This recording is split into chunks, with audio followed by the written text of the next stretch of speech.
Welcome back to the Neon Press. I am your host, Johan. On today's episode, we're going to be talking about a specific article instead of going over multiple. From now on, news articles will be covered in my short formats. Monday through Friday, there'll be news shorts available for you to watch that will keep you up to date with the news relevant from that current day. These 10-minute long format videos will be saved for taking deep dives into specific videos, since this is DeFi gaming news. Today, we're going to take a look at the history of play-to-earn games. I wish I knew who wrote this article, but it comes from Bitcoinist. The article takes us all the way back to 2013 during the scandal surrounding Lance Armstrong. But this is also the time when Bitcoin went from $13 all the way to $1,100 with all this newfound hype around cryptocurrency. The first blockchain game, Hunter Coin, was brought to you by Zaya. This game allowed players to collect coins on a global map. There was also PvP as well. If we take a look at Hunter Coin's website, it says that it is an open source cryptocurrency similar to Bitcoin. It does not run on the Zaya platform, however, Zaya is based on the same technology and was developed by the same team. But if we're looking at the history of play-to-earn games, the entire crypto market is based off of Bitcoin. But everyone knows the history of Bitcoin. It has its ups and downs, and the first crash was in 2013. The price went from $260 down to $50 in the period of a few days. Of course, this initial crash is not because of trading or perception of the value of Bitcoin. It was because of a DDoS attack.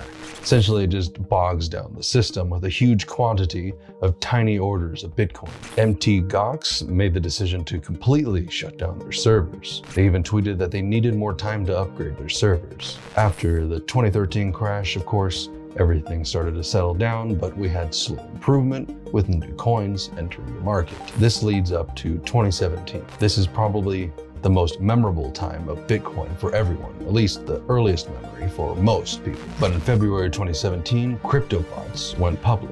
CryptoBots was the first ever NFT play-to-earn game. This game posed as a merger between collectible RPG games and a grand space adventure strategy. The game was accompanied and propelled by the inclusion of 10,000 unique CryptoBot NFTs, with players being able to use their NFT characters in-game. The article goes on to talk about Spells of Genesis, which also released in 2017. This was the world's first mobile game that used blockchain assets within the game. Within this game, users were able to access the Everdream soft crystal suite, finding, exploring, creating, sharing, and merging orbs that were found in-game. Each of these orbs was a rare digital item linked to blockchain tokens. This was a huge leap forward for play-to-earn gaming, with these two projects representing a moment of progress in the industry. But everyone remembers 2017 because of Bitcoin. Bitcoin surged almost all the way to $20,000. But on December 22nd, Bitcoin crashed from 17,500 all the way down to 12,500 in the period of 24 hours. On top of Bitcoin crashing by 30%, Ethereum was down by 20%. And Litecoin was down by 21%. After 2017, the dark period of cryptocurrency began. This is the time when we saw initial coin offerings, or ICOs, do rug pulls on their investors. ICOs, or initial coin offerings, are a format of fundraising for cryptocurrency, with companies offering a new cryptocurrency token in return for investing in the company. If the token's price rises in value, the investor has both helped to support the development of the coin while also gaining profit from increased price. Unfortunately, many ICO projects turned out to be what we call rug pulls. This is where creators would sell their coins after investors have given them money. This, of course, would in turn tank the price of the coin, and then they would abandon the entire project altogether, never returning to it. Just in the period of 2016 to 2019, $13 billion was stolen in this fashion. And this is cryptocurrency.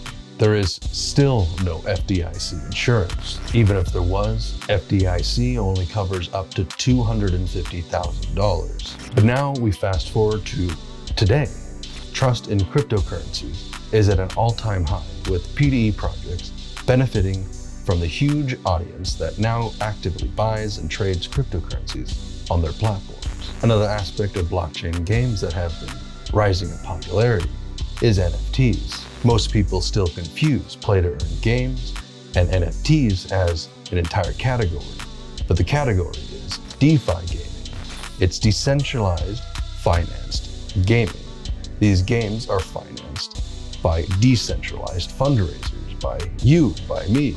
It is not the play-to-earn space, and it's not an NFT space. These are aspects of blockchain games. NFTs can be used for more than just gaming, and we've seen that in my current videos with music. The article goes on to talk, though, that DEA, or Digital Entertainment Assets, is developing a platform that constructs a whole ecosystem for video games. Their most popular game right now is called Job Trends. Users are able to collect NFT artwork from illustrations from all over the world, battling against other players with profession cards. This article's a little confusing because it says that their most recent game, Cooking Burger, has launched in May of 2022.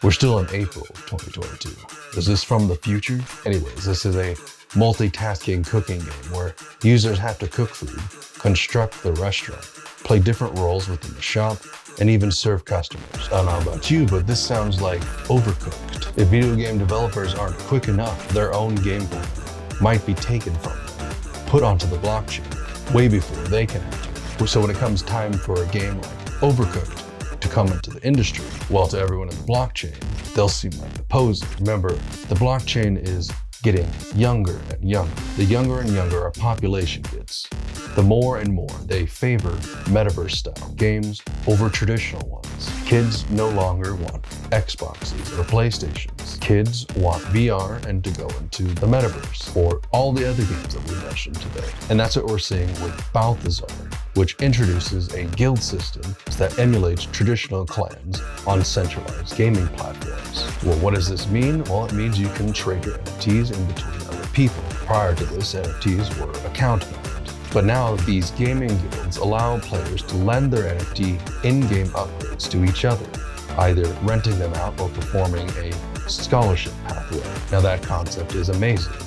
I know there's many people that are trying to get into blockchain games, but they can't afford it. Somebody is going into the blockchain game and have left, say, Axie Infinities, which Axie Infinity is on this list of games they can actively trade NFTs in between players. Well, you can essentially hire somebody anywhere in the world to play the game for you. The more time that goes on, though, the more we're going to see NFTs being implemented into blockchain games and traditional games, essentially blending the two mediums together. One of the newer games that have come out recently is Battle Drones. This is another game that the characters themselves are the NFTs. The only problem that hasn't been fixed yet is the initial offering of most of these NFT-based games. Most only have a finite amount of NFTs available, somewhere around 10,000. Well, when these games become more and more popular, there's going to be way more than 10,000 people that want the initial first editions. Will that make games from the past like CryptoKitties or Cyberbots, first editions, extremely rare and more valuable? Yes, but will they last forever? I don't know. No one knows. From the inception of HunterCoin, there are over 400 games now. This is only the beginning of play-to-earn games. Stay safe, and I'll see you on the blockchain.